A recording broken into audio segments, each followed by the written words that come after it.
السلام عليكم ورحمة الله وبركاته. بسم الله الرحمن الرحيم. نحمده ونصلي على رسوله الكريم. أما بعد فأعوذ بالله من الشيطان الرجيم. بسم الله الرحمن الرحيم. ما كان محمد أبا أحد من رجالكم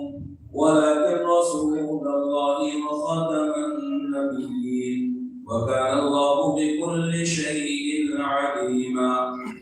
وقد أخرج الإمام الترمذي رحمه الله تعالى والإمام أبو داود رحمه الله تعالى أن النبي الكريم صلى الله عليه وسلم قال: سيكون في أمتي 30 كذابون كلهم يزعم أنه نبي وأنا خاتم النبيين لا نبي بعدي، أو كما قال رسول الله صلى الله عليه وسلم. معزز مکرم علماء کرام، خصوصاً ناندیڑ شہر کے نائب قاضی شریعت مفتی عبدالرزاق صاحب، اسی طریقے سے لیبر کالونی مسجد ابوبکر کے امام و خطیب مولانا اظہر صاحب، مفتی صدیق صاحب، مفتی اظہر الدین صاحب، جو اس جلسے کے داعی ہیں اور منتظم ہیں، دیگر علماء کرام، حاضرین، پردہ نشین، خواتین، سب سے پہلے میں آپ رحمت نگر والوں کے لیے دعا کرتا ہوں کہ اللہ رب العزت آپ پر رحم فرمائے کہ آپ لوگوں نے آج جس مجلس کا انعقاد کیا، عقیدہ ختم نبوت کا تحفظ، اس تحفظ ختم نبوت کے جلسے کی مناسبت سے اللہ رب العزت آپ کے ساتھ رحمت عامہ و تامہ کا معاملہ فرمائے۔ میں پہلے آپ کو علامہ احمد شاہ کشمیری رحمۃ اللہ تعالیٰ علیہ کی 3 باتیں اور 3 ملفوظات بدلا دوں۔ پہلی بات یہ کہ فخر المحدثین علامہ احمد شاہ کشمیری رحمۃ اللہ تعالیٰ علیہ فرماتے ہیں کہ اگر کسی نے 1 گھنٹہ بھی تحفظ ختم نبوت پر کام کر لیا، انشاءاللہ اس کے لیے آقا نامدار حضرت محمد مصطفیٰ صلی اللہ علیہ وسلم کی شفاعت واجب ہو گئی۔ اللہ سے ہم بھی دعا کریں کہ ہمارا یہ گھنٹہ جس میں ہم تحفظ ختم نبوت کو سنیں گے، سنائیں گے، اور تحفظ ختم نبوت کے مشن کو لے کر کے جو ہم چل رہے ہیں، تو یہ نبی کریم صلی اللہ علیہ وسلم کی شفاعت عظمیٰ کا سبب بن جائے۔ اگر اس مجلس کا کوئی اور فائدہ نہ بھی ہوتا، صرف اتنا ہی فائدہ ملتا کہ آقا نامدار محمد مصطفیٰ صلی اللہ علیہ وسلم کی شفاعت مل جائے، تو اس سے بڑا اور کیا فائدہ چاہیے۔ دوسرا ملفوظ علامہ شاہ کشمیری رحمۃ اللہ تعالیٰ علیہ کا ہے تحفظ ختم نبوت سے متعلق، کہ حضرت فرماتے ہیں کہ تحفظ ختم نبوت کا کام کرنا در حقیقت یہ نبی کریم صلی اللہ علیہ وسلم کے ذات اقدس کی خدمت ہے۔ در حقیقت یہ نبی کریم صلی اللہ علیہ وسلم کے منصب نبوت کا تحفظ اور اسے سیکورٹی فراہم کرنا ہے۔ فرماتے ہیں کہ کوئی مفسر خدمت تفسیر کرے، یہ بھی خدمت دین ہے، کوئی محدث خدمت حدیث کرے، یہ بھی خدمت دین ہے، کوئی فقیہ اور مجتہد خدمت فقہ کرے، خدمت فروع اسلام اور خدمت احکام اسلام کرے، یہ بھی خدمت دین ہے، کوئی دعوت و تبلیغ والا دعوت و تبلیغ کی لائن سے محنت کرے، یہ بھی تبلیغ دین ہے، کوئی تزکیہ و تصوف والا اگر وہ محنت کرتا ہے تو یہ بھی خدمت دین کے اندر آتا ہے۔ لیکن یہ سب کے سب دین کے مختلف اجزاء اور مختلف شعبوں کی خدمت ہے، اور تحفظ ختم نبوت کے مشن کو انجام دینا یہ ذات نبی کریم صلی اللہ علیہ وسلم کی خدمت ہے۔ یہ نبی کریم صلی اللہ علیہ وسلم کی ذات اقدس کو تحفظ فراہم کرنا ہے۔ اس کو ایک مثال سے سمجھے کہ کوئی آدمی ایسا ہے کہ اس کے پاس مختلف ورکر ہے، مختلف خدام ہیں، مختلف اس کے پاس ملازمین ہیں۔ ایک قسم کے ورکر اس کے پاس ایسے ہیں کہ جو اس کے کارخانے کے نظام کو سنبھالتے ہیں، دوسری قسم کے ورکر اور خدام اس کے پاس ایسے ہیں کہ اس کے گھریلو نظام کو سنبھالتے ہیں، تیسری قسم کے خدام اور ورکر ایسے ہیں کہ جو اس کے پیمنٹ کے وصول کرنے کے نظام کو سنبھالتے ہیں۔ لیکن وہ چونکہ بڑا آدمی ہے، جس کو ہر وقت اندیشہ رہتا ہے، خدشہ رہتا ہے کہ چور ڈکیت اور اسی طریقے سے ڈاکو قسم کے لوگ اس کی ذات کو کوئی ضرر اور نقصان نہ پہنچائے، اس لیے اس نے کچھ سیکورٹی اور کچھ گارڈ اپنے ساتھ رکھ رکھا ہے۔ پھر اس سیکورٹی اور گارڈ کے اندر بھی دو طرح کے ہیں، بعض وہ ہے کہ جو اجرتاً اس کے لیے سیکورٹی کا کام کرتے ہیں، اور بعض وہ ہیں کہ جو خدمتاً اس کے لیے سیکورٹی کا کام کرتے ہیں، اور خصوصاً اس صورت کے اندر اسے تحفظ فراہم کرتے ہیں جبکہ اس کے اوپر کوئی جان لیوا حملہ کر دے، اور اس کو جان لیوا حملے کے اندر اس کو بچا اگر نکالنا ہے تو آپ بتلائیے کہ اس شخص کی نظر کے اندر کون سے خدام اور کون سے ورکر اور کون سے ملازمین اس کو زیادہ عزیز ہوں گے؟ آیا وہ کہ جو اس کے کارخانے کے نظام کو سنبھال رہے ہیں، آیا وہ جو اس کے گھریلو نظام کو سنبھال رہے ہیں، آیا وہ جو اس کے لیے پیمنٹ کی وصولی کا کام کرتے ہیں، یا یہ کہ وہ سیکورٹی اور وہ محافظی اور وہ دستہ کہ جو اس کی ذات کا تحفظ کرتا ہے، بلکہ اس کی ذات کا تحفظ بھی اجرتاً نہیں خدمتاً کرتا ہے، اور اس کی ذات کا تحفظ کرتے ہوئے اپنی جان کی بازی لگانے کے لیے تیار ہو، ضرور جو ہے تو آپ یہی کہیں گے کہ یہ جو دستہ اور عملہ ہے کہ جو اس کی ذات کو تحفظ فراہم کرتا ہے وہ اس کے نزدیک سب سے زیادہ عزیز ہوگا، کہ یہ وہ میرا محافظ دستہ ہے کہ جس نے اپنے جان پر کھیل کر کے میری جان کی حفاظت فرمائی۔ بالکل اسی طریقے سے سمجھ لے آقا انعامدار حضرت محمد مصطفیٰ صلی اللہ علیہ وسلم کی امت مبارکہ کے اندر مختلف قسم کے خدام ہیں اور مختلف قسم کے شعبہ دین کے اندر امت محمدیہ خدمات عالیہ کو انجام دے رہی ہے، کوئی دعوت و تبلیغ کے لائن سے، کوئی مدارس کے لائن سے، کوئی تزکیہ و تصوف کے لائن سے، کوئی تعلیف اور تثقیف کے اعتبار سے، لیکن یہ کہ ایک طبقہ الحمدللہ امت محمدیہ کے اندر ہے کہ جو تحفظ ختم نبوت کے مشن کو سنبھالا ہوا ہے، تو یہ وہ دستہ ہے اور یہ وہ عملہ ہے کہ جو منصب نبوت کی حفاظت کرتا ہے، جو ذات نبوت کی حفاظت کرتا ہے۔ اسی لیے علماء کہتے ہیں کہ اس کی اللہ کے رسول صلی اللہ علیہ وسلم خاص طور پر حفاظت کریں گے کہ اللہ کے رسول کا یہ کہیں گے کہ جب میرے منصب نبوت پر دنیا کے اندر کوئی ڈاکہ ڈالنا چاہتا تھا، یہ آگے بڑھا تھا اور آگے بڑھ کر کے اس نے میرے منصب نبوت کی حفاظت فرمائی تھی، اور نبی کریم صلی اللہ علیہ وسلم کو جس نے بھی دنیا کے اندر سیکورٹی دی، آپ صلی اللہ علیہ وسلم کو جس نے بھی تحفظ دیا، آپ نے اس کا احسان سر آنکھوں پر رکھا۔ میں اس کی ایک مثال آپ کو سیرت سے بتلاؤں، چنانچہ مفتی صاحب نے جیسا کہ یہ عنوان قائم کیا کہ بتلایا کہ تحفظ عقیدہ ختم نبوت اور سیرت نبی کریم صلی اللہ علیہ وسلم، تو آپ لگے آپ سیرت نبی کو بھی سمجھتے چلے۔ میں اس بات کا دعویٰ آپ کے سامنے کر رہا ہوں کہ جو نبی کریم صلی اللہ علیہ وسلم کو جس نے تحفظ فراہم کیا،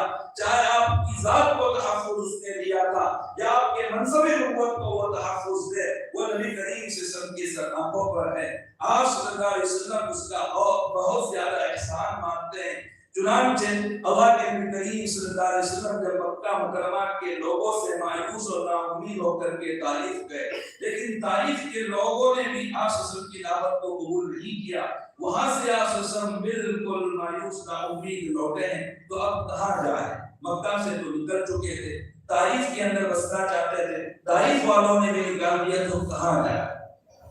تو ایک کافر تھا، ایک مشرک تھا،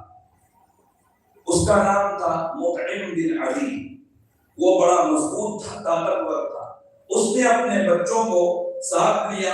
اور کفار قریش کو للکار کر کے یہ کہا کہ محمد کو میں نے بنا دی، اگر کوئی محمد تک پہنچنا چاہتا ہے تو اسے سب سے پہلے مجھ سے مقابلہ کرنا پڑے گا۔ اور اللہ کے رسول صلی اللہ علیہ وسلم سے کہا کہ آپ مکہ مکرمہ کے اندر امن و امان کے ساتھ رہیں۔ اب سننا کہ جب اس مطعم بن عدی نے نبی کریم صلی اللہ علیہ وسلم کو تحفظ فراہم فرمایا تھا، تو جب غزوہ بدر ہوا سن 2 ہجری کے اندر، غزوہ بدر کے اندر 70 قریش قتل کر دیے گئے اور 70 کو قید کیا گیا۔ تو اب جو 70 کو قید کیا گیا ان کا کیا کیا گیا ہے؟ تو اس موقع پر اللہ کے رسول صلی اللہ علیہ وسلم نے ایک جملہ فرمایا، ایک احسان کو ادا کرتے ہوئے، لو کان مطعم بن عدی حیا ثم کلمه فی هؤلاء الندنا لترکتهم لا، کہ اگر وہ مطعم بن عدی کہ جس نے کبھی میری ذات کو تحفظ فراہم کیا تھا، جس نے میرے ساتھ مکہ مکرمہ کے اندر ایک احسان کیا تھا، آج اگر وہ زندہ ہوتا اور وہ مجھ سے یہ کہتا کہ محمد ان تمام اسرائے بدر کو، بدر کے 70 قیدیوں کو بلا فدیہ چھوڑ دو، اس کے ایک جملے پر میں ان سب کو دل کو چھوڑ دیتا۔ یہ تھا نبی کریم صلی اللہ علیہ وسلم کا شیوا کہ آپ وسلم احسان شناسی اپنے اندر رکھتے تھے۔ اللہ کے رسول صلی اللہ علیہ وسلم احسان من کے احسان کو قبول کرتے اور اس سے کہیں زیادہ آپ اس کو بدلا دیا کرتے تھے۔ تو اس سیرت کی واقعے سے یہ بات معلوم ہوئی کہ جس شخص نے اللہ کے رسول صلی اللہ علیہ وسلم کی ذات کو تحفظ فراہم کیا تھا، آپ نے اس کا احسان ایسا تو بیان کیا کہ قیامت تک کے لیے اس مطعم بن عدی کی اولاد کے لیے وہ شرف کی بات ہوئی۔ چنانچہ مطعم بن عدی کی اولاد میں ایک جلیل القدر صحابی ہوئے جن کا نام ہے جبیر بن مطعم بن عدی۔ تو جبیر بن مطعم بن عدی کا سینہ کتنا کھل گیا ہوگا، وہ خوشی سے ایسا جھوم اٹھا ہوگا کہ ان رؤسائے قریش کو، مصارع بدر کو کہ جنہیں قتل کیا جانا تھا یا فدیہ لے کر کے چھوڑا جانا تھا، جبیر یہ سن رہے تھے کہ محمد یہ کہہ رہے ہیں کہ اگر تیرا باپ مطعم بن عدی صرف ایک مرتبہ کہہ دے کہ محمد ان کو جو ہے تو چھوڑ دیا جائے تو میں سب کو چھوڑ دوں گا، لیکن چونکہ مطعم بن عدی اس واقعے سے پہلے ہی اس دنیا سے رخصت ہو چکا تھا، تو جس طرح سے مطعم بن عدی نے اللہ کے رسول صلی اللہ علیہ وسلم کی ذات کو تحفظ فراہم کیا، آج صلی اللہ علیہ وسلم نے اس کا ایک بہت بڑا احسان ادا کیا۔ بالکل اسی طرح سے اگر کوئی شخص آج کے زمانے میں جبکہ قادیانیت یا شکیلیت نبی کریم صلی اللہ علیہ وسلم کے منصب نبوت پر دھکا ڈالنا چاہتی ہے اور ایسے میں کوئی اگر کھڑا ہوتا ہے اور کھڑے ہو کر کے وہ منصب نبوت کا تحفظ کرتا ہے، تو یاد رکھیں کہ اللہ کے رسول صلی اللہ علیہ وسلم اس کے احسان من ہوتے ہیں اور اللہ کے رسول صلی اللہ علیہ وسلم اس کا احسان اس طرح سے ادا کریں گے کہ کل قیامت کے دن چاروں اتنا بڑا گنہگار ہو اللہ کے حضور شفاعت کریں گے کہ اللہ کے رسول صلی اللہ سے کہیں گے کہ اللہ اے باری تعالیٰ یہ میرا خادم ہے، اس نے میرے منصب نبوت کو تحفظ فراہم کیا تھا، آج میں آپ سے سفارش کرتا ہوں کہ میری خاطر آپ اس کو تحفظ فراہم کریں، میری خاطر اس کو سیکورٹی فراہم کریں۔ تو آپ خوش قسمت ہیں اور یہ علماء بھی خوش قسمت ہیں، اور جو ہے تو ان کے اس انتخاب کی میں تحسین کرتا ہوں اور داد تحسین دیتا ہوں کہ ختم نبوت جیسے حساس موضوع کے اوپر آج آپ حضرات نے مجلس منعقد فرمائی۔ یہ علامہ شاہ کشمیری کا دوسرا ملفوظ تھا۔ تیسرا ملفوظ علامہ شاہ کشمیری رحمۃ اللہ تعالی علیہ کا ہے، فرماتے ہیں بڑا عجیب جملہ فرماتے ہیں، اصل میں علامہ اس زمانے کے اندر کھڑے ہوئے جس زمانے کے اندر قادیان کا رہبان مرزا غلام احمد قادیانی نعوذ باللہ وہ دعوی نبوت لے کر کے کھڑا ہوا، علامہ کی جنجت مچل گئی، تو آپ کے اندر جو ایک بے چینی سی پیدا ہو گئی اور ایک جملہ جو اس موقع پر کہا کہ ہم سے گلی کا کتا بھی بہتر ہے اگر ہم تحفظ ختم نبوت نہ کریں۔ کیا کہا کہ ہم سے گلی کا کتا بھی بہتر ہے اگر ہم تحفظ ختم نبوت نہ کریں۔ کتے ہی کی تشریح غالباً اس وجہ سے دی کہ کتا اگر اس کو کوئی روٹی کھلا دے تو اس روٹی کھلانے کا وہ احسان یہ مانتا ہے کہ روٹی کھلانے والے پر آنچ نہیں آنے دیتا، اگر روٹی کھلانے والے پر کوئی حملہ کرے تو یہ آگے بڑھ کر کے اس کا دفاع کرتا ہے۔ تو وہ محمد صلی اللہ علیہ وسلم جس کے احسانات کے بار کے تلے ہم جو تو دبے ہوئے ہیں، ساری کائنات جس کے احسانات سے آج فائدہ اٹھا رہی ہے، تو کیا اس محسن کائنات کا یہ حق نہیں ہوتا کہ جب اس کے منصب نبوت کے اوپر کوئی ڈاکہ ڈالنے کی کوشش کرتا ہے تو ہم آگے بڑھ کر کے اس کا تحفظ کریں؟ اس لیے فرمایا کہ کبھی کا خود کا بھی ہم سے بہتر ہے اگر ہم تحفظ ختم نبوت نہ کر سکیں۔ تو تین باتیں علماء کے محفوظ سے متعلق میں نے آپ کے سامنے پہلے ذکر کی۔ اس مجلس کی عظمت اور اہمیت کو بیان کرتے ہوئے پہلی بات یہ کہ اگر کوئی ایک گھنٹہ بھی تحفظ ختم نبوت پر کام کر لے انشاءاللہ اس کے لیے اللہ کے رسول صلی اللہ علیہ وسلم کی شفاعت واجب۔ اور دوسری بات یہ کہ جو تحفظ ختم نبوت کا کام کرتا ہے تو وہ صرف خدمت دین نہیں کرتا ہے، وہ خدمت محمد کرتا ہے۔ وہ صرف تحفظ دین نہیں کرتا ہے بلکہ تحفظ منصب نبوت کو کرتا ہے۔ وہ نبی کریم صلی اللہ علیہ وسلم کی ذات اقدس کو ایک سیکورٹی کو فراہم کرتا ہے۔ اور تیسری بات یہ ہے کہ اللہ کے رسول صلی اللہ علیہ وسلم کی انگنت احسانات کے باوجود اگر ہماری رگ حمیت نہ بھڑکیں اور ہمارے اندر جوش غیرت نہ آئے اور ہم تحفظ ختم نبوت کے لیے نہ کھڑے ہو تو گویا کہ کہا کہ اس سے وہ جانور بھی بہتر کہ جو ایک روٹی بھی کسی کی کھا لے تو وہ اس کا وفادار بن کر کے زندگی گزارتا ہے۔ اللہ تبارک و تعالی سے دعا ہے کہ اللہ تبارک و تعالی ہم تمام کو مرتے دم تک مشن تحفظ ختم نبوت کے لیے چنے۔ اور اللہ رب العزت نہ صرف یہ کہ ہمارے عقیدہ ختم نبوت کی حفاظت فرمائے بلکہ عقیدہ ختم نبوت کا محافظ ہمیں بنائے، عقیدہ ختم نبوت کا سپاہی اللہ تبارک و تعالی ہمیں بنائے۔ معزز بزرگان دین، اب آپ توجہ سے سنیں سمجھیں، آج کا جو عنوان ہے یہ کوئی عام فہم عنوان نہیں ہے، بڑا حساس موضوع ہے۔ اس لیے میں کوشش کروں گا کہ تقریر سے زیادہ تفہیم کی طرف میں جو توجہ دوں اور کوشش یہ کروں گا کہ آپ باتوں کو سننے والے اور سمجھنے والے بنیں اور بات جو ہے تو میرے بھی دل و دماغ کے اندر اترے اور آپ کے بھی دل و دماغ کے اندر اترے۔ تو دیکھیے، سب سے پہلی بات یہ ہے کہ اسلام مجموعہ ہے دو چیزوں کا۔ سب سے پہلی چیز عقائد اسلام، دوسرے نمبر پر اعمال اسلام۔ عقائد اور اعمال دونوں کے مجموعے کا نام اسلام ہے اور دونوں کے درمیان تلازم ہے، دونوں لازم ملزوم ہیں۔ عقائد بھی از حد ضروری اور احکام اور اعمال بھی از حد ضروری۔ چنانچہ دونوں کی مثال اس طرح سے آپ سمجھیں کہ سب سے پہلے آپ اعمال کی مثال سمجھیں کہ ایک آدمی عقائد حقہ، عقائد صحیحہ تو رکھتا ہے۔ مومن بھی اشیاء میں سے جتنی چیزوں پر ایمان رکھنا ہے، میں بھی آپ کو اس اصطلاح کا مطلب بتلاؤں گا، ان تمام چیزوں پر ایمان رکھتا ہے، لیکن اعمال نہ ڈالتا، احکام زندگی کے اندر نہیں۔ تو اس کی مثال اس درخت کی سی ہے کہ جس درخت کا تنا تو ہو، جڑیں بھی ہے، تنا بھی اس کا ہے، لیکن اس درخت کی شاخیں نہیں ہیں، اس درخت کے اوپر پھل پھول نہیں ہے۔ تو درخت کا وجود تو ہوگا لیکن درخت کے اندر زینت نہیں ہوگی، اس میں کسی طرح کی کوئی خوبی نہیں ہوگی۔ بالکل اسی طرح سے کوئی آدمی عقائد اسلام تو رکھتا ہے، احکام اسلام یا اعمال اسلام زندگی میں نہیں رکھتا، تو وہ اس درخت کے کھڑے ہوئے تنے کے معنی لیں کہ جس کی جڑیں اور تنا تو ہے لیکن اس کے اوپر کوئی برگ و بہار نہیں ہے، اس کے اوپر کسی طرح سے کوئی شاخ نہیں ہے، کوئی پھل پھول اور پتیاں اس کے اوپر نہیں ہے، وہ ہرا بھرا نہیں ہے، صرف تنا ہے اور اس کے کچھ فوائد نہیں ہے۔ اس لیے عقائد کے ساتھ ساتھ اعمال اور احکام کا بھی انتظام کرنا ہے۔ ایسے ہی اسی کے ساتھ ساتھ کوئی آدمی ایسا ہے کہ زندگی کے اندر بہت ساری خوبیاں رکھتا ہے، بہت سارے پنیہ اور کارے خیر کو انجام دیتا ہے، رفاہی کاموں کو بھی انجام دیتا ہے، لیکن عقائد یا تو سرے سے ندارت، یا عقائد ہے لیکن عقائد حقہ نہیں ہے، عقائد صحیحہ نہیں ہے، عقائد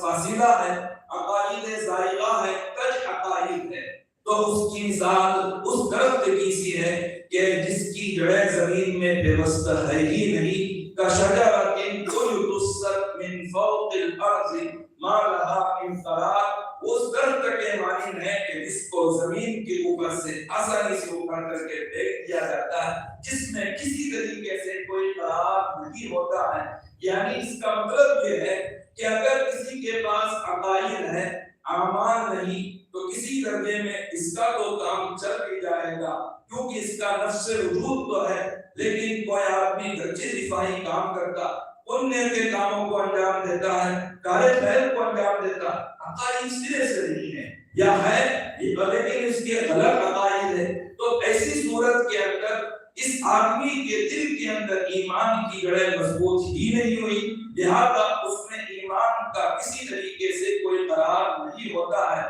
تو عقائد بھی لازم اور اعمال بھی لازم۔ پھر اب عقائد کے اندر جن عقائد کا ہمیں اختیار کرنا از حد لازم اور ضروری ہوتا ہے، اس میں 3 بنیادی عقائد ہوتے ہیں۔ ایک عقیدہ توحید ہے، دوسرا عقیدہ رسالت ہے، اور تیسرا عقیدہ آخرت ہے۔ اس کو اسلام کے اصول ثلاثہ اس کو کہا جاتا، 3 اساسی اور بنیادی عقائد کہا جاتا ہے، توحید، رسالت، بعث بعد الموت۔ توحید کا مطلب ہے اللہ رب العزت کو اس کی ذات و صفات میں یکتا مان کر اسی کی عبادت اور بندگی کرنا، اس کی عبادت اور بندگی میں کسی کو شریک اور ساتھی نہ ٹھہرانا۔ تو عقیدہ توحید سے متعلق مجھے بحث نہیں کرنی۔ دوسرا عقیدہ ہے عقیدہ رسالت، جس سے متعلق تفصیلی طور پر بحث کی جائے گی، اور تیسرا عقیدہ ہے عقیدہ آخرت۔ عقیدہ آخرت کا مطلب یہ ہے کہ آدمی قیامت کو برحق سمجھے، اس قیامت کو برحق سمجھنے کے بعد دوبارہ جی اٹھائے جانے، اور دوبارہ جی اٹھائے جانے کے بعد جیسی یہاں زندگی گزاری اس کے مطابق جزا و سزا کو حق مانے، اسی لیے تو عقیدہ آخرت بولا جاتا ہے۔ تو دوسرا جو عقیدہ ہے عقیدہ رسالت، اس عقیدہ رسالت سے متعلق خصوصاً آج کی یہ مجلس منعقد کی گئی۔ عقیدہ رسالت، اب اس عقیدے کو اچھے سے سمجھے۔ عقیدہ رسالت کا مطلب یہ ہے کہ اللہ رب العزت نے جس نبی و رسول کو اس دنیا کے اندر نبی و رسول بنا کر کے مبعوث فرمایا، اسے اللہ رب العزت کا نبی و رسول ماننا، اور ساتھ ہی ساتھ اللہ نے جسے نبی و رسول نہیں بنایا اس کی نبوت اور رسالت کا انکار کرنا، اسے جھوٹا اس کو قرار دینا۔ پھر اس عقیدہ نبوت اور رسالت کی جو دو شاخیں ہیں، اس کی 2 شاخیں ہیں، اور دونوں ہی عقیدے از حد لازم اور ضروری ہے۔ عقیدہ نبوت اور رسالت کے اندر پہلا عقیدہ کہ آقا نامدار حضرت محمد ابن عبداللہ ابن عبد المطلب ابن ہاشم ابن عبد مناف، یعنی محمد مصطفیٰ صلی اللہ علیہ وسلم کو اللہ کا نبی و رسول ماننا، سب سے پہلی بات عقیدہ رسالت میں یہ۔ پھر دوسری چیز جسے خاص طور پر ہمیں سمجھنا ہے، اللہ کے نبی حضرت محمد مصطفیٰ صلی اللہ علیہ وسلم کو اللہ کا نبی و رسول ماننے کے ساتھ ساتھ خاتم الانبیاء والمرسلین ماننا، یعنی اللہ کے نبی کو اللہ کا ایسا نبی و رسول ماننا کہ جس کے بعد نبوت اور رسالت کا دروازہ ہمیشہ کے لیے بند کر دیا گیا، جس کے بعد کوئی نبی اس دنیا کے اندر نیا نبی نہیں آ سکتا۔ ان دونوں عقیدوں کو قرآن کریم نے سورہ احزاب کی آیت نمبر 40 کے اندر بہت وضاحت کے ساتھ بیان فرمایا۔ چنانچہ اللہ فرماتے ہیں ما کان محمد ابا احد من رجالکم ولکن رسول اللہ وخاتم النبیین، کہ محمد اللہ کے رسول صلی اللہ علیہ وسلم کا نام لے کر کے کہا۔ ذرا اس بات کو پہلے آپ سمجھ لیں کہ محمد جو نام ہے یہ بڑا پیارا نام ہے۔ محمد اور احمد آقا نامدار حضرت محمد مصطفیٰ صلی اللہ علیہ وسلم کے یہ 2 عالمی نام ہیں، ذاتی اور شخصی نام ہیں، ذاتی اور شخصی نام ہیں۔ باقی جو نام ہے اللہ کے رسول صلی اللہ علیہ وسلم کے وہ صفاتی نام ہیں، جیسے اللہ کے رسول کے ناموں میں بشیر ہونا، نذیر ہونا، ہادی ہونا، ماحی ہونا، عاقب ہونا، یہ سب کے سب نبی کریم صلی اللہ علیہ وسلم کے صفاتی نام ہیں۔ لیکن آپ کا ذاتی نام، شخصی نام ایک محمد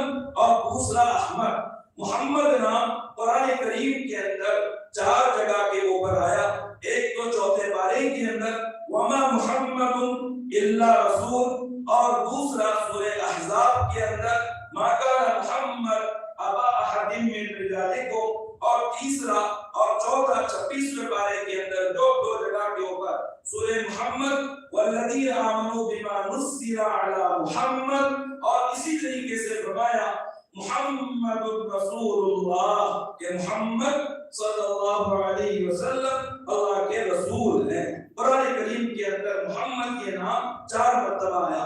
اور آسم کا دوسرا نام احمد ہے۔ احمد قرآن کریم کے اندر 1 جگہ کے اوپر آیا، چنانچہ اللہ رب العزت سورہ صف کے اندر فرماتے ہیں کہ حضرت عیسیٰ مبشرا برسول یأتی من بعدی اسمہ احمد، کہ حضرت عیسیٰ علیہ السلام نے بشارت سنائی ایک ایسے رسول کی کہ جو رسول حضرت عیسیٰ علیہ السلام کے بعد اس دنیا میں آئیں گے، جن کا نام احمد ہے۔ تو محمد، احمد یہ دونوں عجیب نام ہیں۔ محمد کے 2 معنی میں تو ذکر کیے جاتے ہیں۔ ایک معنی محمد من کثر خصائلہ و فضائلہ، کہ محمد ایسی ستودہ صفات شخصیت کو کہا جاتا، ایسی بابرکت ذات کو کہا جاتا کہ جس کے خصائل حمیدہ، جس کے فضائل حمیدہ بہت بہت زیادہ ہو، کہ جو ایسے کمالات کو پہنچا ہوا ہو کہ اس طرح کے کمالات کو اللہ کی مخلوق میں سے کوئی اور نہ پہنچا ہو، ایسی ستودہ صفات شخصیت کو محمد کہا جاتا ہے۔ دوسرا معنی محمد کا یہ آتا ہے کہ جس کی بکثرت اور بار بار تعریف کی گئی ہو، بکثرت اور بار بار تعریف کی گئی ہو، اور دونوں لازم ملزوم ہیں۔ تعریف اسی کی جاتی ہے جو صاحب کمال ہوتا ہے، اور جو جس درجہ کمال کو پہنچا ہوا ہوتا ہے اسی درجہ اس کی تعریفات کی جاتی ہے۔ تو چونکہ کمالات محمدی وہ غیر محدود ہے اور لا انتہا ہے، یہی وجہ ہے کہ کوئی بھی کمالات محمدی کو بیان کرنے کا حق ادا نہیں کر سکتا۔ سیرت کا بھی بیان چل رہا، امی عائشہ رضی اللہ تعالیٰ عنہا سے کسی نے یہ پوچھا کیف کان خلق رسول اللہ صلی اللہ علیہ وسلم، اللہ کے رسول صلی اللہ علیہ وسلم کے اخلاق کیسے تھے؟ امی عائشہ نے بڑا پیارا جواب دیا، ایک جملے میں وہ بیان کر دیا کہ جسے دنیا قیامت تک بیان کرے تب بھی تشریح اور تفسیر نہیں کر سکتی۔ ایک جواب یہ دیا کان خلق رسول اللہ صلی اللہ علیہ وسلم القرآن، کہ اللہ کے رسول صلی اللہ علیہ وسلم کی سیرت مبارک کا قرآن ہے۔ نبی کریم صلی اللہ علیہ وسلم کی سیرت کو سمجھنا ہو تو قرآن کو سمجھو۔ قرآن کو کوئی آدمی کما حقہ نہ سمجھ سکتا ہے، نہ اس کی تشریح بیان کر سکتا۔ تو جس طرح سے قرآن کریم کی تشریح کما حقہ بیان نہیں کی جا سکتی، کمالات محمدی کو بھی کما حقہ بیان نہیں کیا جا سکتا۔ تو محمد صاحب کمالات بھی ہے، اور محمد صاحب کمالات ہونے کی وجہ سے صاحب تعریفات ابدیہ بھی ہے، کہ کمال اور تعریف دونوں ایک دوسرے کو لازم ملزوم ہیں۔ اور احمد کا مطلب ہوتا ہے بہت زیادہ تعریف کرنے والا۔ اب سمجھنا کہ گویا کہ اس میں یہ بات بتلا دی گئی کہ نبی کریم صلی اللہ علیہ وسلم کے 2 نام ایسے ہیں، ایک نام سے اللہ کے حق کی ترجمانی ہوتی ہے، دوسرے نام سے محمد کے حق کی ترجمانی ہوتی ہے۔ احمد یہ ایک ایسا نام ہے کہ جس میں کہا گیا کہ احمد ایسی عظیم صفت کو کہا جاتا ہے کہ جو اللہ کی سب سے زیادہ تعریف کرنے والا ہو۔ چنانچہ شفاعت کبریٰ کی جو حدیث ہے اس میں آتا ہے کہ اللہ کے رسول صلی اللہ علیہ وسلم جب سجدہ ریز ہوں گے اور اللہ کے حضور شفاعت کے لیے گڑ گڑائیں گے، اللہ کی ایسے ایسے کلمات سے تعریف فرمائیں گے۔ روایات کے اندر آتا ہے کہ نبی کریم صلی اللہ علیہ وسلم فرماتے ہیں کہ وہ کلمات تعریف اللہ اسی وقت تو میرے ذہن میں القا کریں گے، میرے ذہن میں ابھی بھی وہ کلمات جو تو نہیں ہے، اسی وقت القا کیا جائے گا۔ چنانچہ آپ صلی اللہ علیہ وسلم اللہ کی ایسی تعریف کریں گے کہ اس طرح کی تعریف کسی نے نہیں کی ہوگی. یہ ہے اللہ کا حق احمد کے نام میں چھپا ہوا. اور جب اللہ یہ دیکھیں گے کہ محمد نے میری تعریف کا ادا کر دیا تو میں اس کو ایسا نام دوں گا کہ دنیا والے اس کی تعریف کریں گے لیکن تعریف کرتے ہوئے تھک جائیں گے اور حق ادا نہیں کر پائیں گے. یہ نام ہے محمد کے اندر. تو اب مجھ کو ایک بات آپ کو بتلانی ہے, ذرا سمجھنا. یہاں پر اہل علم بھی ہے اور اہل علم اس بات کو اچھے سے سمجھ سکتے ہیں. میں نے نام کی بحث کیوں چھیڑی آپ کو جو میں سمجھانا چاہتا ہوں.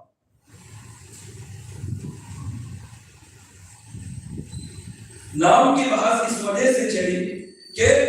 اہل علم اس بات کو اچھے سے جانتے ہیں کہ بلاغت کا یہ ضابطہ ہے کہ کسی علم کی تنسیص اور تصریح کرنا, کسی نام کی وضاحت کرنا, یہ اس بات کی دلیل ہوتی ہے کہ یہ حکم کسی ممدوح کے لیے بیان کیا گیا, کسی اور کے لیے بیان نہیں کیا گیا. جیسے اللہ رب العزت کہتے ہیں وَاتَّخَذَ اللَّهُ إِبْرَاهِيمَ خَلِيلًا, اللہ کہتے ہیں کہ میں نے ابراہیم کو مقام خلت کے لیے منتخب کر دیا. نام لے کر کے اس لیے بیان کیا کہ کوئی کسی اور اہل غیرے کو مراد نہ لے.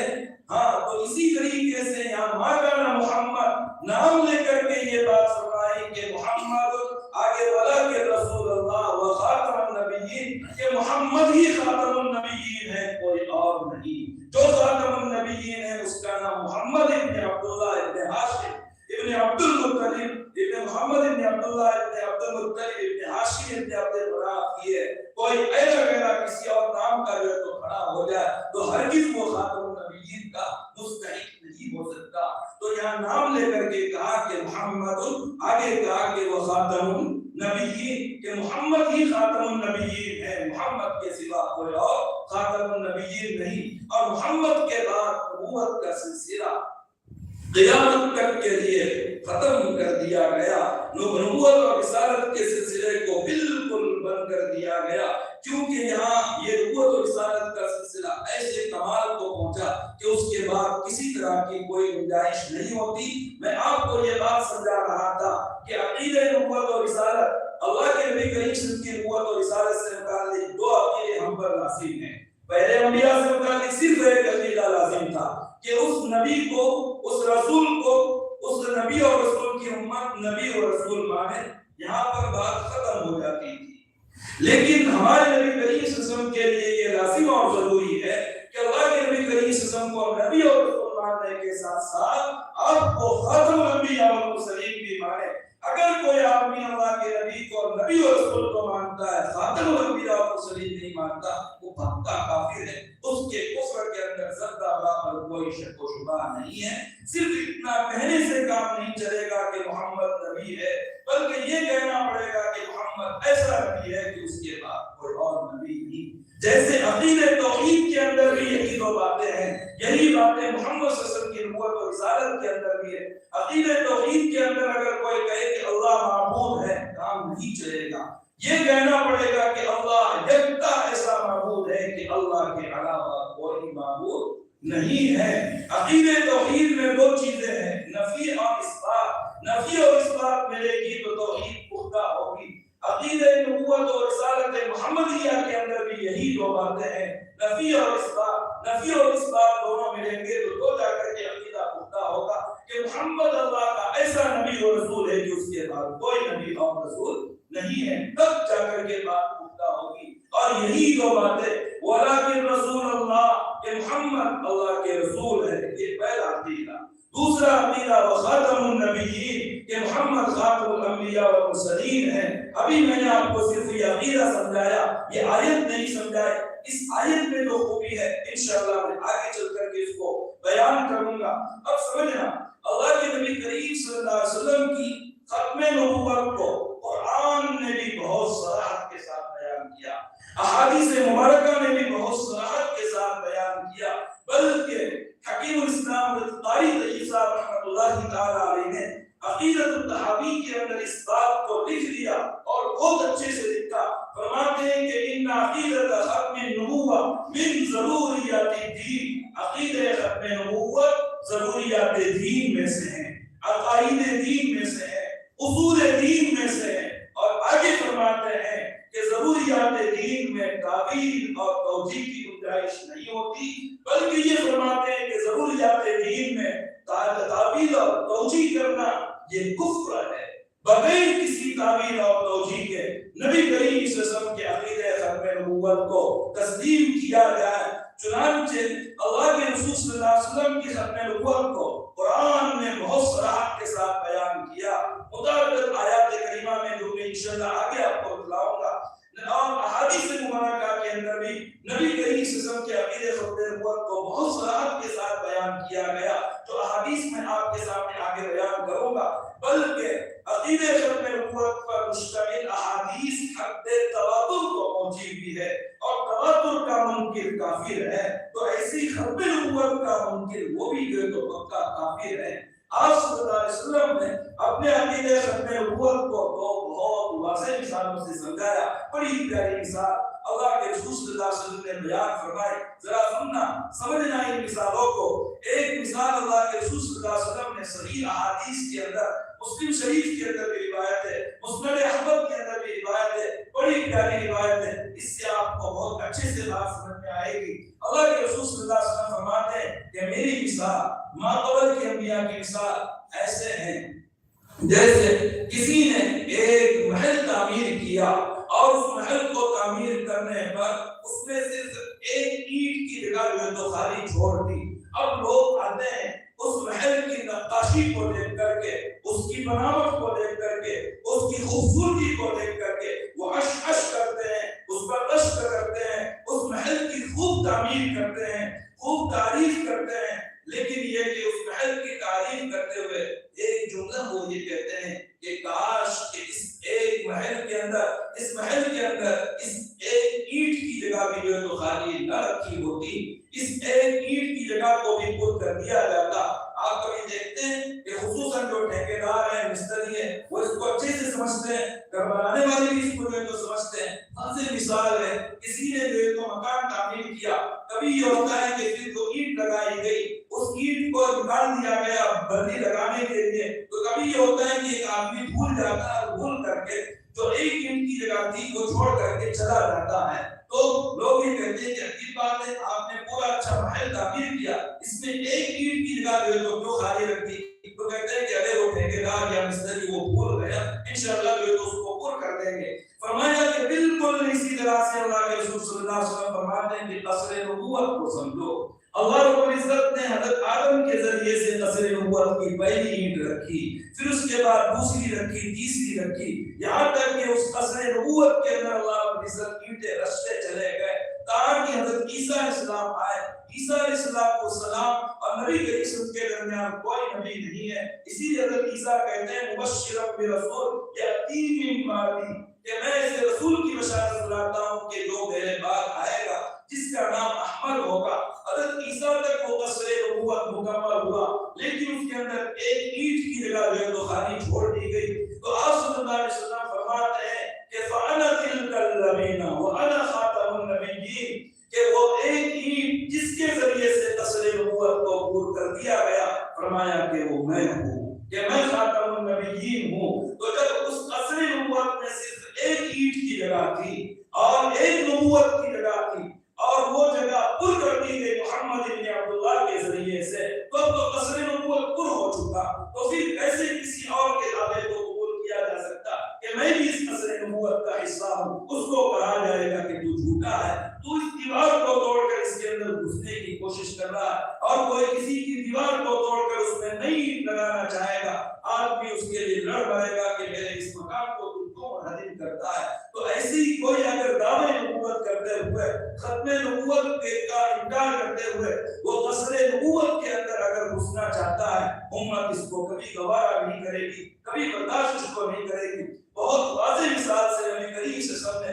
ختم نبوت کو سمجھایا، فرمایا کہ قصر نبوت وہ تعمیر کیا گیا، اس میں ایک اینٹ کی جگہ خالی رکھی گئی تھی، اور وہ جگہ فرماتے ہیں کہ میرے ذریعے سے پر کر دی گئی۔ اب اس قصر نبوت میں کسی طرح کی کوئی گنجائش نہیں ہے۔ ایک دوسری روایت کے اندر نبی کریم صلی اللہ علیہ وسلم فرماتے ہیں، بخاری شریف کی روایت ہے، فرماتے ہیں کہ بعثت انا والساعۃ کہاتین، ذرا اس کو سمجھنا، اللہ کے رسول صلی اللہ علیہ وسلم کی باتیں بہت واضح ہوتی تھی اور عام فہم ہوا کرتی تھی، اس میں کوئی اطلاق اجمال نہیں ہوا کرتا تھا، ہر کوئی اس کو بہت آسانی سے اس کو سمجھ جائے۔ چنانچہ اللہ کے رسول صلی اللہ علیہ وسلم فرماتے ہیں کہ میں اور قیامت دونوں جو ہے تو ان دو انگلیوں کی طرح سے ہیں، میں اس حال میں رموز کیا گیا کہ میں اور قیامت ان دو انگلیوں کی طرح سے ہیں۔ اس کو عربی کے اندر سبابہ بولتے ہیں اور اس بیچ کی انگلی کو وسطیٰ بولا جاتا ہے، شہادت کی انگلی اور بیچ کی انگلی، ان دونوں کو اللہ کے رسول صلی اللہ علیہ وسلم نے ملایا اور فرمایا کہ میں اور قیامت ان دو انگلیوں کی طرح سے ہیں۔ اس کے علماء نے دو مطلب بیان کیے، ایک مطلب یہ کہ جیسے ان دونوں انگلیوں کے اندر قرب ہے،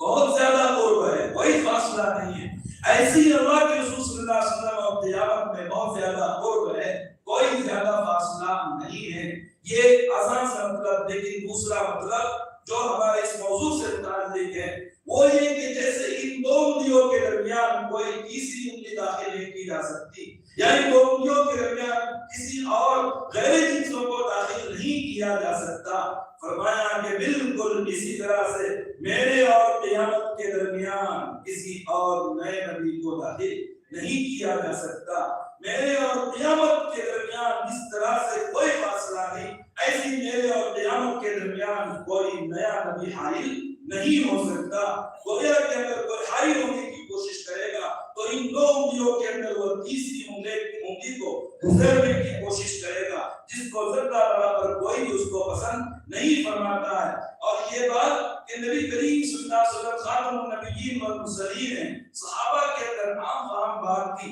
میں آپ کو ایک واقعہ بتلاؤں، مستورات بھی چونکہ سن رہی ہے، ام ایمن رضی اللہ تعالی عنہا یہ نبی کریم صلی اللہ علیہ وسلم کی مربیہ تھی، نبی کریم صلی اللہ علیہ وسلم کی دایا تھی، بچپن میں اس نے نبی کریم صلی اللہ علیہ وسلم کی تربیت کی، اللہ کے رسول صلی اللہ علیہ وسلم ام ایمن کی گود کے اندر کھیلے ہیں، اسی لیے اللہ کے رسول صلی اللہ علیہ وسلم ام ایمن سے بڑا پیار کرتے تھے اور انہیں اماں کہہ کر کے جو ہے تو پکارا کرتے تھے۔ ان کا ایک عجیب واقعہ ہے ایک مرتبہ کا کہ وہ چونکہ حبشہ کے رہنے والی تھی، زبان تھوڑی سی موٹی تھی، چنانچہ زبان سے حروف صحیح پر ادا نہیں ہوتے تھے۔ ایک غزوے کے موقع پر اللہ کے رسول صلی اللہ علیہ وسلم صحابہ کرام کو غزوہ اور سریے کے اندر بھیج رہے تھے، تو ام ایمن آپ صلی اللہ علیہ وسلم کی یہ مربیہ، آپ کی یہ اماں، یہ آپ صلی اللہ علیہ وسلم کے پاس بیٹھی ہوئی تھی۔ بیٹھے بیٹھے اس نے مجاہدین کو ایک دعا دی، اور دعا ذرا سمجھنا، ان الفاظ سے جس کو علماء اچھے سے سمجھنے کے میں آپ کو بھی سمجھاؤں گا۔ دعا اس طرح سے تھی کہ ثبت اللہ اقدامکم، سین سے ثبت اللہ اقدامکم، تو یہ دعا جو ہے تو تا سے ہے، ثبت اللہ اقدامکم، ربنا ثبت اقدامنا، کہ باری تعالیٰ ہمارے قدموں کو ثابت قدم رکھ۔ وہ دعا یہ دینا چاہتی تھی کہ او مجاہدین، اللہ تمہارے قدموں کو میدان جنگ کے اندر ثابت قدم رکھے، لیکن ثبت سا سے بولنے کے بجائے اس نے بول دیا سین سے، ثبت اللہ اقدامکم، اور ثباتن اس کے معنی کاٹنے کے آتے ہیں، تو اس کے معنی بدل گئے، اس کے معنی ہو گئے کہ اللہ تمہارے پیروں کو کاٹ دے۔ اللہ کے رسول صلی اللہ علیہ وسلم کہنے لگے یا امہ اسکتی، اے امہ خاموش رہے، تیری زبان کے اندر کاٹے غلظت ہے، اگر امہ تو خاموش رہے۔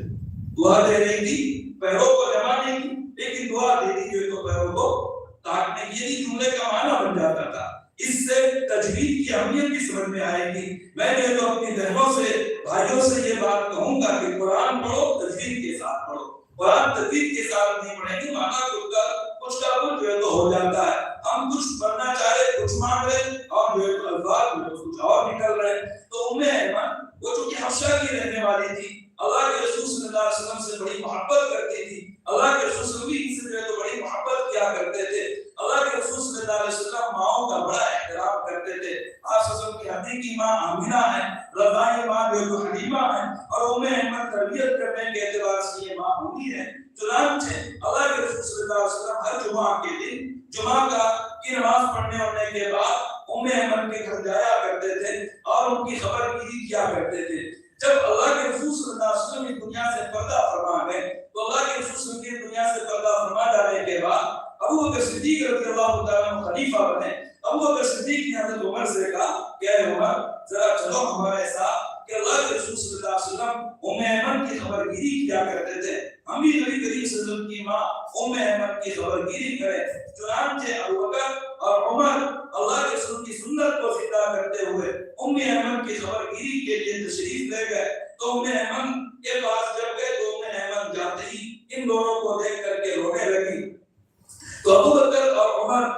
تسلی دینے لگے اور ایک جملہ کہنے لگے اور یہ کہا کہ اے امی جان صبر کریں، اللہ رب العزت نے اللہ کے رسول صلی اللہ علیہ وسلم کے لیے اس دنیا سے اچھا جہان رکھا ہے، آپ سب اس سے بھی اچھی راحت کی جگہ کے اندر ہیں۔ تو ام ایمن کا جواب سمجھنا جو ختم نبوت سے متعلق ہے مجھے آپ کو بتلانا ہے۔ ام ایمن کہنے لگی کہ میں اس لیے نہیں رو رہی ہوں کہ اللہ کے رسول صلی اللہ علیہ وسلم ہم سے جدا ہو گئے اور اللہ کے رسول ہماری نظروں کے سامنے نہیں رہے، بلکہ میں اس لیے رو رہی ہوں کہ اللہ کے رسول صلی اللہ علیہ وسلم کے اس دنیا سے پردہ فرما جانے کی وجہ سے وحی کا دروازہ بند ہو گیا۔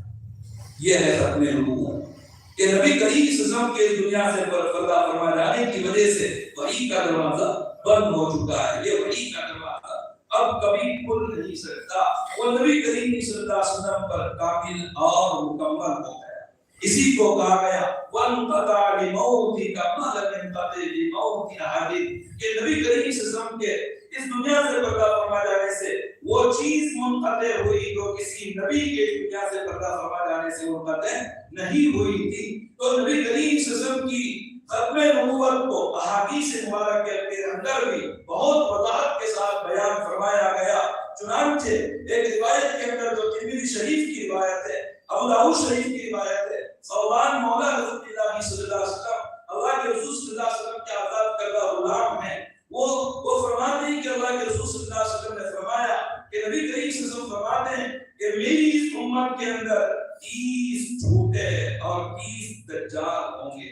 ہر کوئی یہ دعویٰ کرے گا کہ نعوذ باللہ وہ نبی ہے، فرماتے ہیں کہ درا حالانکہ میں خاتم النبیین ہوں، میرے بعد کوئی نیا نبی نہیں ہو سکتا۔ نبی کریم صلی اللہ علیہ وسلم نے اس حقیقت کو اجاگر کر دیا، واضح فرما دیا کہ آپ فرماتے ہیں کہ جو کوئی میری نبوت کے بعد دعوی نبوت کرتے ہوئے کھڑا ہو، یاد رکھو بغیر کسی دلیل کے آنکھ بند کر کے یہ کہنا کہ انت دجال من الدجاجلہ، کہ تو دجالوں میں کا ایک دجال ہے، تو جھوٹوں میں کا ایک جھوٹا ہے۔ چنانچہ ابن کثیر رحمۃ اللہ تعالی علیہ نے اسی آیت کریمہ کی تفسیر میں جو سورہ احزاب کی آیت نمبر 40 ہے یہ بات فرمائی کہ اگر کوئی نبی کریم صلی اللہ علیہ وسلم کے بعد نبوت کا دعویٰ کرتا ہے تو فرمایا کہ وہ کذاب ہے، افاق ہے، دجال ہے، ضال ہے، مضل ہے، کہ ایسا آدمی بڑا جھوٹا ہے، دروغ وہ ہے، وہ دجالوں میں کا ایک دجال ہے،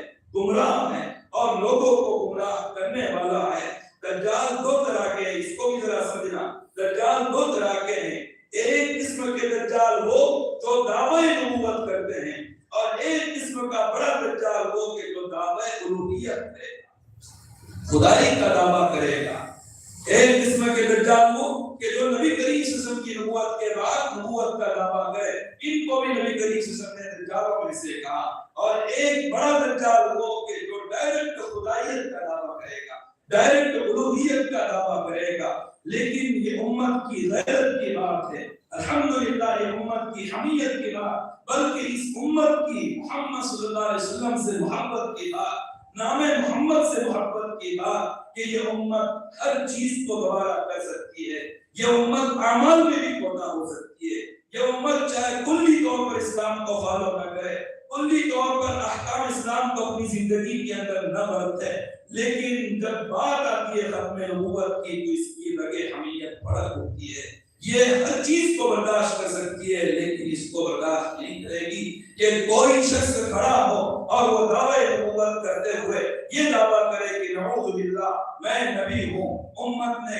کبھی بھی جو اس فتنے کو برداشت نہیں کیا، باقی بہت سارے فتنوں کا امت شکار ہو گئی لیکن اس فتنے کو امت نے کبھی بھی گوارا نہیں کیا۔ کچھ تو ہوتے ہیں بقیرت جو اس فتنے کا شکار ہوتے ہیں لیکن وہ خال لوگ ہیں۔ البتہ الحمدللہ 99% سے زائد طبقہ وہ ہے کہ جو عقیدہ ختم نبوت رکھتا ہے، اس کے لیے مر مٹنے کے لیے تیار ہے۔ قرن اول ہی سے، عہد نبوت ہی سے، عہد صحابہ ہی سے ختم نبوت کے تحفظ کے مشن کے لیے امت نے بڑی قربانیاں دی ہیں۔ چنانچہ نبی کریم صلی اللہ علیہ وسلم کے زمانے کے اندر بھی، آپ کے آخری زمانے کے اندر، دو جھوٹے شخصوں نے نبوت کا دعویٰ کیا تھا۔ اللہ کے رسول صلی اللہ علیہ وسلم نے ایک مرتبہ اپنے صحابہ سے یہ بات کی اور یہ بات فرمائی کہ میں نے خواب دیکھا، اس خواب کے اندر دیکھا کہ میرے دونوں ہاتھوں کے اندر سونے کے کنگر ہیں، تو مجھے بڑے ناگوار گزرے کہ مجھ کو سونے سے کیا تعلق۔ چنانچہ مجھے وحی کی گئی کہ آپ ان سے گھبرائیں نہیں، ان کو پھونک مارو۔ میں نے پھونک رہا تو پھونک مارتی ہوئے تو وہ اڑ گئے۔ فرماتے ہیں کہ میں نے اس کی تعبیر اور تعبیر یہ لی کہ اس سے ان دونوں کنگروں سے مراد دو جھوٹے مدعیان نبوت ہیں، ایک مسیلمہ کذاب ہے جو یمامہ سے تعلق رکھتا تھا، اور دوسرا اسود عنسی ہے جو صنعاء یمن سے تعلق کرتا تھا۔ چنانچہ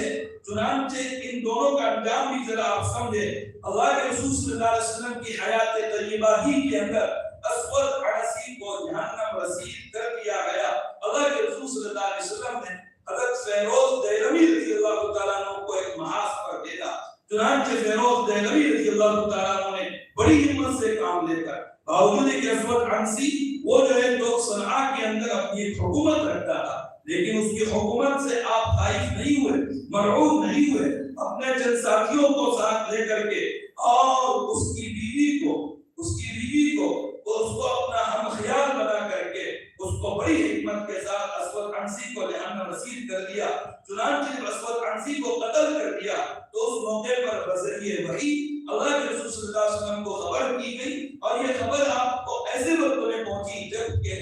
آپ کی اس دنیا سے جانے کا وقت قریب تھا۔ صرف آپ کی وفات سے 2-3 دن پہلے آپ صلی اللہ علیہ وسلم کو یہ خبر ملی تھی۔ چنانچہ اللہ کے رسول صلی اللہ علیہ وسلم نے اپنے صحابہ سے کہا تھا فاز فیروز، ان کے نام سے یہ لفظ اثر کرتے ہوئے کہا تھا کہ فیروز کامیاب ہو گیا۔ اس سے یہ بات نکلتی ہے کہ جو کوئی بھی ختم نبوت کا تحفظ کرے گا اور جھوٹے مدعیان نبوت کو ان کے ٹھکانے تک پہنچائے گا، انشاءاللہ انہیں فاز فیروز سے حصہ ملے گا، اور ضرور اللہ رب العزت ان کو دنیا اور آخرت کی کامیابی عطا کرے گا۔ چنانچہ اس جھوٹے مدعی نبوت کا انجام تو نبی کریم صلی اللہ علیہ وسلم کے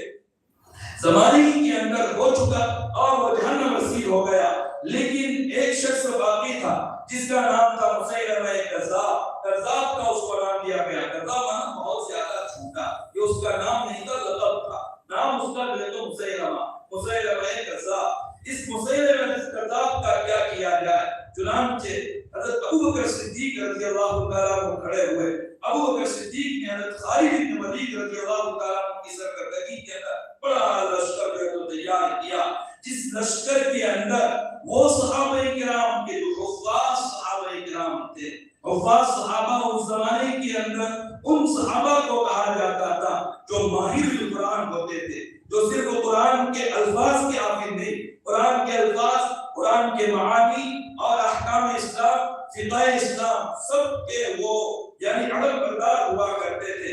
ایسے صحابہ کرام میں سے ایک روایت کے اعتبار سے 700 حفاظ صحابہ کرام، دوسری روایت کے اعتبار سے 70 حفاظ کرام انہوں نے جنگ یمامہ کے اندر حصہ لیا، مسیلمہ کذاب کو جہنم رسید کرنے کی کوشش کی، اور 700 حفاظ کرام کام آ گئے، یا 70 حفاظ کرام وہ شہید ہو گئے۔ یعنی امت نے بڑا سے بڑا خسارہ برداشت کیا، لیکن اس کو گوارا نہیں کیا کہ کوئی جھوٹا دعوے نبوت کرتے ہوئے کھڑا ہو اور اس کو پلٹنے دیا جائے۔ چنانچہ 700 حفاظ کرام کی جان کی بازی لگا دی گئی، لیکن مسیلمہ کذاب کو برداشت نہیں کیا۔ وحشی بن حرب جو بعد میں چل کر کے اسلام لائے تھے اور ایک زمانے تک کے وہ کافر اور مشرک رہے تھے، وحشی بن حرب انہوں نے زمانے کفر کے اندر غزوہ احد کے اندر حضرت حمزہ کو سید الشہداء کو نیزہ مار کر کے قتل کر دیا تھا، لیکن فتح مکہ کے موقع پر اسلام لائے۔ ان کے دل میں ایک دغدغہ رہتا تھا کہ میں نے نبی کریم صلی اللہ علیہ وسلم کے چچا کو قتل کیا، میں نے سید الشہداء کو قتل کیا، اب اس کی تلافی کسی اچھے کام کے ذریعے سے میں کروں۔ چنانچہ انہوں نے یہ ٹھان لی تھی کہ میں نے نبی کریم صلی اللہ علیہ وسلم کے بعد اور ابو بکر کے بعد جو خیر الصحابہ ہے، خیر الناس ہے، اس کو قتل کیا تھا، تو میں جو شر الناس ہے اس کو قتل کروں گا، اور اس کو قتل کر کے نبی کریم صلی اللہ علیہ وسلم کی آنکھوں کو ٹھنڈی کروں گا۔ چنانچہ مسیلمہ کذاب وہ شر الناس ہے، بدترین خلائق ہے، آپ نے اس کو قتل کیا اور اس کو قتل کر کے اس طرح سے اپنے دل کو ٹھنڈک پہنچائی۔ تو اسود عنسی ہو یا مسیلمہ کذاب ہو، ذرا یہاں ایک نکتے کی بات سمجھنا، اسود عنسی کو نبی کریم صلی اللہ علیہ وسلم کے زمانے میں قتل کیا گیا، مسیلمہ کذاب کو ابو بکر صدیق کے زمانے میں قتل کیا گیا۔ یہ اس بات کو بتلانے کے لیے نبی ہو تب بھی، نبی کے چلے جانے کے بعد امت ہو تب بھی، نہ تو ہمارے نبی نے کسی جھوٹے نبی کو برداشت نہ کیا اور نہ اس امت نے جو ہے تو کبھی کسی جھوٹے نبی کو پنپنے دیا۔ چنانچہ محمد نبی نے بھی اس جھوٹے نبی کو جہنم رسید کر دیا، اور ابو بکر صدیق نے بھی کہ صدیقیت کا درجہ نبوت کے بعد ہے، اس کو جہنم رسید کر دیا۔ اس کے بعد 14ویں صدی کے اندر قادیان کا لہقان غلام احمد قادیانی آتا ہے، نبوت کا دعویٰ کرتا ہے، غلط جو ہے تو تعبیرات اور توجیہات کرتا ہے، جس کے لیے علماء کرام نے بڑی سے بڑی قربانی دی اور تحفظ ختم نبوت کے مشن کو چلایا۔ لیکن چونکہ باطل وقتاً فوقتاً سر اٹھاتا رہتا ہے، کوشش کرتا رہتا ہے کہ کسی طریقے سے حق اور اہل حق کے درمیان درار ڈالے، تو آج بھی ایک فتنہ جو ہے تو اس وقت رونما ہے، تو فتنہ شکیلیت کہلاتا ہے، جس سے متعلق آگے میں آپ سے کہوں گا۔ چنانچہ اس فتنہ شکیلیت کی سب کے اندر بھی کچھ بھولے بھالے لوگ آ جاتے ہیں، جبکہ ان کے سامنے حقائق نہیں ہوتے ہیں۔ اسی مقصد کے ساتھ آج کی یہ مجلس منعقد کی گئی تاکہ نبی کریم صلی اللہ علیہ وسلم کے ختم نبوت کو اچھے سے آپ سمجھے۔ اب آپ سمجھنا کہ عقیدہ ختم نبوت کہ اس میں یہ بات ہے کہ نبی کریم صلی اللہ علیہ وسلم کو ہم اللہ رب العزت کا نبی اور رسول مان کر، اپنا نبی اور رسول مان کر کے اس طرح سے مانیں کہ آپ صلی اللہ علیہ وسلم کو خاتم الانبیاء اور مرسلین بھی مانیں کہ آپ کے بعد کوئی نیا نبی نہیں آ سکتا۔ یہ کیوں لازم اور ضروری ہے؟ وہ اس لیے لازم اور ضروری ہے کہ ذرا سمجھنا، بڑی پیاری بات ہے اور بڑی علمی بات ہے۔ انشاءاللہ اگر آپ اس کو توجہ سے سنیں گے، سمجھیں گے، آپ کی طبیعت کھل جائے گی۔ حضرت حکیم الاسلام حضرت قاری جلیل صاحب رحمۃ اللہ تعالیٰ علیہ فرماتے ہیں، اور بڑی علمی اور پیاری بات فرماتے ہیں کہ جتنے بشری کمالات ہیں وہ سارے کے سارے بشری کمالات، جتنے بشری اور انسانی کمالات ہیں وہ سارے کے سارے بشری اور انسانی کمالات نبوت اور رسالت والے کمال میں مندرج ہے۔ یعنی کیا مطلب اس کا؟ سارے انسانوں کے کمالات ایک پردے میں رکھا جائے اور نبوت اور رسالت والا کمال دوسرے پردے میں رکھا جائے، تب بھی ساری دنیا کے سارے انسانوں کے کمالات نبوت اور رسالت والے کمال کی برابری نہیں کر سکتے۔ اللہ نے نبوت اور رسالت والے کمال کو ایسا درجہ عطا فرمایا۔ پہلے آپ اس کو سمجھیں کہ انسانی کمالات کیا ہے۔ ہم اپنے اعتبار سے سمجھتے ہیں، قرآن سے پوچھیں گے کہ انسانوں کے اندر کمالات کیا کیا ہوتے ہیں۔ چنانچہ 5ویں پارے کے اندر اللہ رب العزت نے انسانی کمالات کے کل 4 مراتب بیان فرمائے، 4 درجات بیان فرمائے، 5واں کوئی مرتبہ انسان کے لیے کمال کا نہیں ہے، اور وہ اس آیت کریمہ کے اندر وَمَن يُطِعِ اللَّهَ وَالرَّسُولَ فَأُولَٰئِكَ مَعَ الَّذِينَ أَنْعَمَ اللَّهُ عَلَيْهِم مِّنَ النَّبِيِّينَ وَالصِّدِّيقِينَ وَالشُّهَدَاءِ وَالصَّالِحِينَ۔ یہ 4 انسانی کمالات کے مراتب ہیں۔ اسی ترتیب سے انسانوں میں سب سے بڑا کمال اللہ نے جو رکھا وہ نبوت اور رسالت والا رکھا، من النبیین۔ اس کے بعد جو کمال اللہ رب العزت نے انسانوں میں رکھا وہ صدیقیت والا کمال رکھا، اور اس کے بعد تیسرے نمبر پر انسانوں میں جو کمال اللہ نے رکھا وہ شہادت والا، غازی والا کمال اللہ رب العزت نے رکھا، اور چوتھے نمبر پر جو کمال انسانوں میں رکھا وہ صالحیت والا کمال اللہ رب العزت نے رکھا۔ اب ان کمالات کے اندر وصف نبوت اور وصف رسالت سب سے فائق ہے، سب سے فوقی ہے، 2 اعتبار سے۔ ایک تو اس اعتبار سے کہ میں نے ابھی یہ بات کہی کہ انسانوں کے سارے کمالات کو ایک پردے میں رکھو، نبوت اور رسالت والا کمال دوسرے پردے میں رکھو۔ نبوت اور رسالت والا لوگ نبی اور رسول نہیں ہیں تو سارے انسانوں کو اس نبی اور رسول کے مقابلے میں وہ فوقیت تھی جو اکیلے اس نبی اور رسول کو سارے انسانوں کے اوپر فوقیت ہے۔ دوسری بات یہ کہ نبوت اور رسالت یہ کسبی اور یہی ایک اہم چیز ہے، اس سے آپ کو سمجھ میں آئے گا کہ نبوت اور رسالت کسبی اور اکتسابی چیز نہیں ہے، یہ وہبی اور عطائی چیز ہے۔ اللہ اعلم حیث یجعل رسالتہ، اللہ دیکھتے ہیں کہ کس کا ظرف نبوت اور رسالت والا مظروف رکھے جانے کے لائق ہے، اس میں نبوت اور رسالت والا مظروف رکھ دے رہے ہیں۔ اس کو ایک جملے سے آپ سمجھ سکتے ہیں، اس سے بات کا سمجھنا آسان ہے، وہ یہ کہ نبوت اور رسالت کا ڈیفینیشن نہیں ہوتا کہ ووٹ دو کہ کون نبی ہو، کہ میری یہ میری اللہ رب العزت خود سے فرماتے ہیں کہ کون نبی اور کون رسول ہوگا۔ نبوت اور رسالت کا تعلق انسان کی محنت سے نہیں ہے، خدا کی عطا سے ہے۔ یہ رتبہ بلند کسے ملا؟ جس کو مل گیا اس کو مل گیا، باقی کو جو ہے تو نہیں مل سکتا۔ تو وصف نبوت اور رسالت یہ سب سے عظیم تر وصف ہے۔ اس کے بعد صدیقیت کا درجہ، صدیق کس کو بولتے ہیں؟ صدیق اس کو بولتے ہیں جو نبی کا عکس ہوتا ہے، نبی کا پرتو ہوتا ہے۔ صدیق کی یہ سب سے اچھی تعریف کہ صدیق نبی کے عکس کو کہا جاتا ہے، نبی کے پرتو کو کہا جاتا ہے۔ نبی اور صدیق میں بس اتنا فرق ہوتا ہے جتنا ذات اور سائے میں فرق ہوتا ہے، کہ سائے میں سب کچھ ہے، ذات نہیں ہے۔ تو اسی طریقے سے ابوبکر صدیق کے اندر سارے کمالات نبوت تھے، نبوت نہیں۔ تو اس طرح سے ایک طرف نبوت، دوسرے طرف صدیقیت ہوتی ہے، اس کے بعد شہادت فی سبیل اللہ کا درجہ، پھر صالحیت کا درجہ۔ تو نبوت اور رسالت تو ہمارے اختیار کی چیز نہیں ہے، کہ اللہ کی عطا کرنے سے تعلق رکھتی ہے، لیکن صدیقیت، شہادت، صالحیت، یہ تین درجے ہم لوگوں کے لیے کھلے ہوئے ہیں۔ ہم میں سے جو چاہے صالحیت کو اختیار کرے، جو چاہے شہادت کو اختیار کرے، جو چاہے درجے صدیقیت تک اور درجے ولایت تک کے پہنچ جائے، لیکن نبوت اور رسالت کو کوئی پہنچ نہیں سکتا، وہ اللہ رب العزت کی عطا کرنے سے ملتا۔ تو یہ انسانی چار کمالات اور چار مراتب ہوتے ہیں۔ تو اب سمجھنا کہ